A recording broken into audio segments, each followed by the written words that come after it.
Hey everyone, Corey Whalen, managing partner, Bridgemark Strategies. Thank you so much for joining the podcast today. More and more, we are speaking with financial advisors that are just getting really, really frustrated with their independent broker dealer or their RIA's service model. The other day, I was speaking with a financial advisor that really made me think of this podcast, and his firm has just been causing him a lot of frustration. The team's calling into the home office. They're getting the wrong answers. They're calling back again and getting different answers after being on hold for extended periods of time. The technology that's supposed to be integrating is not integrating. The things you're supposed to be linking are not linking and communicating with each other. If he updates client information in one place, it's not updating in another. And it's causing the advisor so much frustration that it's really even hard for him right now to take on even additional clients. And the advisor told me the other day, word for word, Corey, I feel like my firm is just growing for the sake of growing and not to be the best for me and my clients. And we're really hearing this a lot. And I wanted to bring the CEO of Bridgemark Strategies, Jeff Nash, on the line today. There's never been so much change in the independent broker dealer space. And I just wanted to bring him on to talk about what he's seeing as well and what he potentially sees in the future. And if this is, really something that resonates with you, what you could potentially do about it. Jeff, I really appreciate you hopping on today. My pleasure, Corey. Great to be on again. Yeah, sure. So, I mean, Jeff, do you kind of agree? Are you having a lot of the same conversations that I'm having right now? So not only do I agree, but there's an expression, and the expression in business is if you're not growing, you're dying. And so what that means though for financial advisors and for independent broker dealers, and we've seen this. If we look at the top, I mean, I've been doing this 25 years. If we look at the top, even in the last 10 years, the top 25 independent broker dealers, the first 5 or 6 names are still there, but the remaining 20 names have changed dramatically through consolidation, through buyouts, and so been an enormous amount of change. And what that creates is a thrive and a drive to continue to grow, to continue to remain independent. What's now also happening is the drive to grow is also with deal valuations that we've seen in the RIA space that we've talked about on other podcasts. It's also having a trickle down effect on the BD space. And so firms are trying to grow because they're seeing their own independent values growing as well, which is what's also prompting a sell. So all of this growth can be good for the owners of a firm, right? Whether it's the owner of an individual financial advisory firm, or it could be good for the owners of a broker dealer. But if you're being serviced by an individual broker dealer that's not aligned and focused on the same things that you're focused on, which is just high quality service, then it's where you become misaligned. And that misalignment is really what I think we're seeing when we're talking to these advisors is they're at firms, and I think the thought is, hey, maybe these are big firms that are trying to grow too much. It's not. It's big firms that are trying to grow too much. It's small firms that are trying to grow too much. It's firms that have become more and more disconnected with the advisor, with what their service paradigm has been around servicing the advisor. Yeah, I mean, so you would think that really good service inside of a independent broker dealer or an RIA is really table stakes. But with firms growing as fast as they are right now, whether it's to, remain relevant, if it's kind of a private equity roll up, or some smaller firms out there just don't even have the capital to be able to invest in the right technology or the right talent inside of their organization, to keep that service up. We're having a lot of these conversations right now. I mean, imagine if you were a financial advisor out there and you bought 6 practices in a really short amount of period of time, maybe, 4 or 5 years. Your current clients would really significantly suffer from that. And that's something that's going on in the independent broker dealer and the RIA space all the time. And with how exponentially fast they're growing, it's almost impossible to continue to staff these independent broker dealers and RIAs at the rate that they need to keep service levels the same. But I'm going to push back on that, right? So would the original clients on that advisor who buys 5 or 6 practices, those original clients don't necessarily suffer in a traditional sense. What there is going to absolutely, I think, undebatable, what's going to happen is it's going to be a different service paradigm because that advisor who was servicing those 200, 300 clients with maybe some support now has 3 or 4 or 5 times that amount with all those acquisitions. There's no way they're going to be able to service those clients. So the clients are going to be handed off to someone else, maybe not with the same level of credentials or experience, right? And so it's a different service experience. And it becomes more difficult for that advisor to be able to control that service experience at that individual client when it's kind of, defrayed through a number of people.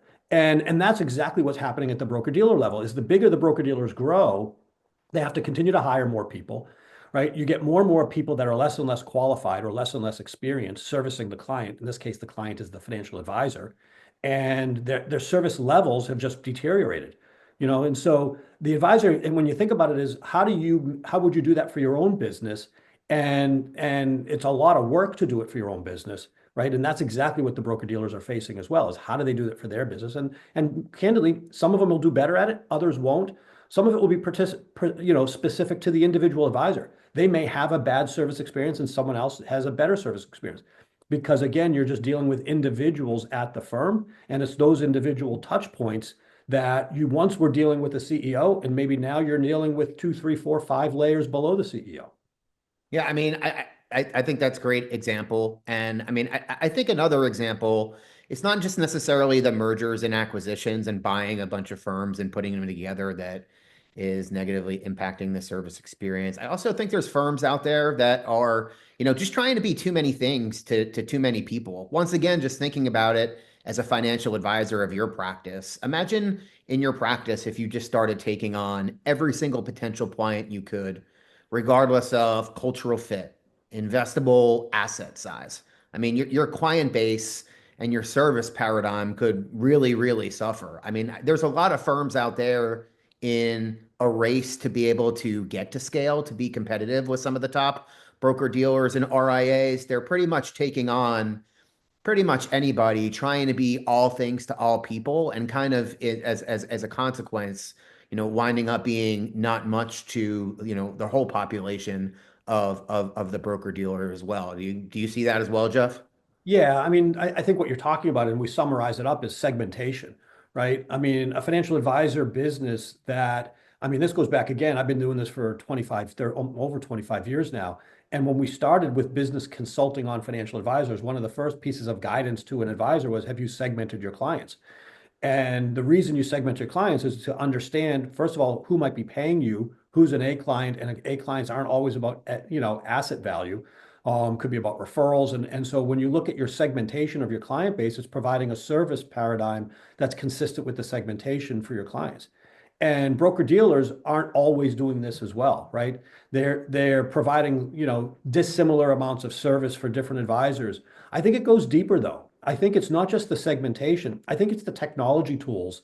And a lot of advisors that are struggling with their firms are struggling with firms that really haven't invested in technology as well. And that to me, right, service, when we talk about bad service, it's such an all-encompassing area. Bad service could be a managerial decision at a local level, right? It could be you're underneath another advisor, and it could be a managerial decision. It could be an actual operational service. It could be compliance decisions, and it could be technology. And I think technology is an area where firms today have to spend enormous amounts of money, even to just be able to pull technologies together. Technology is going through another revolution here with AI, and it's going to be just dramatically different as we look 2, 3, 4 years into the future, even as different as it is today.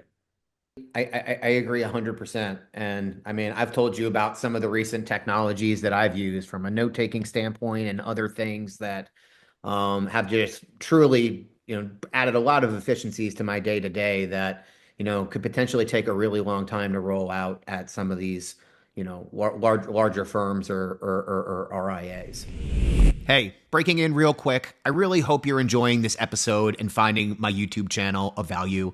If you're a high-performing financial advisor that can use somebody as a guide or a resource to explore all your transition options out there in the marketplace, I'm a non-biased, independent transition consultant that can help make this process so much easier for you. And another plus, it costs absolutely nothing to work with me. If you want to have a conversation, please feel free to text, call, email, DM me. My contact information is all over this episode, and I'll let you get back to it. So, Jeff, I totally agree from a technology standpoint. Obviously, technology is going to be a huge driver of efficiency going, forward in the future. For a financial advisor that is, sitting here listening to this today, they're frustrated from a service standpoint. Where do they go from here? What's the solution? It's the old story. Is the grass actually greener, right? Is the pain to stay greater than the pain to move? And the reality is what we're seeing now in the marketplace, you know, there are firms that are absolutely have a different approach to service. Now, remember, again, service isn't just operational service. So there are firms that can excel in operational service. There are firms that can excel in compliance service. There are firms that can excel in technology service, and there are firms that can excel across the board.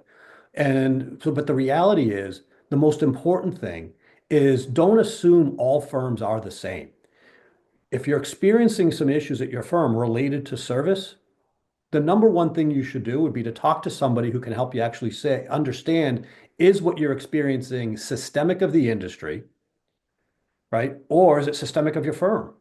And that stuff, those are the conversations that you and I, Corey, are having every single day. And we're helping advisors to understand that sometimes it is systemic of the industry, but more often than not, it's systemic of the firm. And we're helping them see opportunities. And these are the testimonials that you end up receiving, that I end up receiving afterwards, with how they should have done it sooner, and how thankful they are, and how they found the right firms, and how their business has exploded as a result of these moves. I mean, 100%. I mean, I think one of the biggest misconceptions and mistakes I think financial advisors make is just thinking that all independent firms and RIAs are the same. But like you said, we research these firms, all day, every day. And based on what you're looking for, could really point you in the right direction on, what aligns with your practice.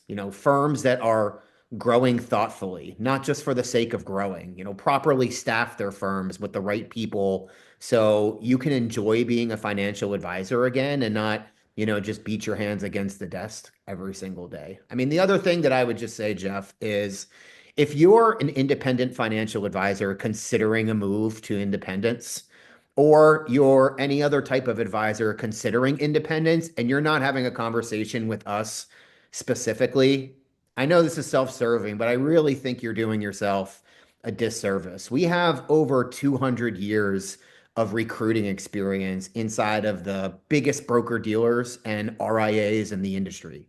LPL, Cetera, Osaic, Ameriprise, and we also have over 100 plus years of managerial experience inside of some of the top independent broker dealers in the space as well. So there's no one more in the industry, if you have true concerns about the future of your firm, that has the better idea to make the best predictions of the future and what that's going to look like going forward. We have contacts inside of these independent broker dealers and have knowledge that other recruiting firms don't have. And we could really, really leverage that to be able to make sure that you make the best next decision for you and your clients. If anybody has any questions at all, please feel free to reach out. These are conversations that we have every day and could really just help make this process so much easier and more streamlined for you. Our contact information will be at the bottom of this podcast, and we really hope we can connect with you soon to answer any questions that you have. Thank you so much, and I hope you have a great day. Thanks, everyone.